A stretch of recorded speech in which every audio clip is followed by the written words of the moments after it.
Live from the campus of Washington and Lee University, this is a Channel 18 Rockbridge News Update.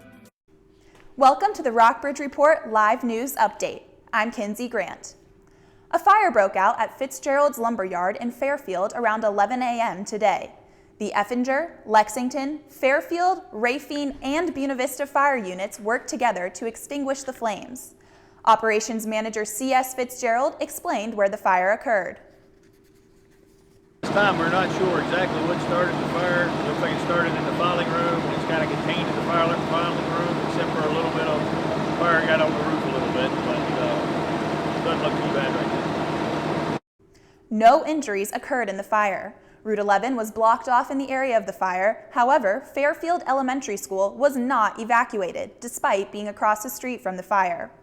At this time, the cause of the fire is still being investigated. A second trial for former Buena Vista pastor Larry Clark has been set for July 7th. Clark is facing 3 charges regarding sexual abuse of a minor. The minor is the second victim to come forward with accusations against Clark. Clark was sentenced to 35 years in his first trial last October. Commonwealth's attorney Christopher Bilius said he is not currently preparing for a third trial involving the charges of the third victim. The University of Oklahoma's president expelled 2 students today after he said they were identified as leaders of a racist chant at a fraternity event. The event was captured on video and shows Sigma Alpha Epsilon fraternity members chanting on a bus. The chant included a racial slur, referenced lynching, and indicated that black students would never be admitted to the OU chapter of SAE. The last African-American member of the OU chapter of SAE, William Bruce James II, was horrified at the video. They're not my brothers. The guys in that video are not my brothers. My first reaction was complete disgust and shock. I was deeply offended as a black man in general, but I was devastated also having been in that house for 4 years and put my own blood, sweat, and tears in cultivating a culture that would never do that. Students at Briar College are now handling the aftermath of the announcement last week. While grieving over the closure of their school at the end of the year, they are scrambling to complete their transfer applications.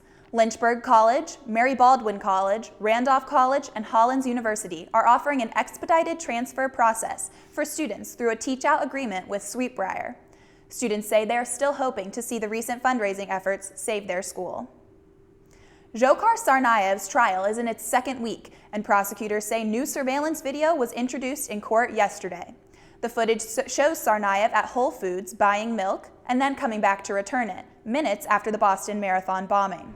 The next piece of video shows Tsarnaev at the UMass Dartmouth Fitness Center the day after the bombing. Tsarnaev has pleaded not guilty to 30 counts against him stemming from the explosions. Join us on Thursday at 4:30 for the full Rockbridge Report and an update on how your local sports teams are doing. You can also get the latest Rockbridge County news on rockbridgereport.washingtonandlee.net.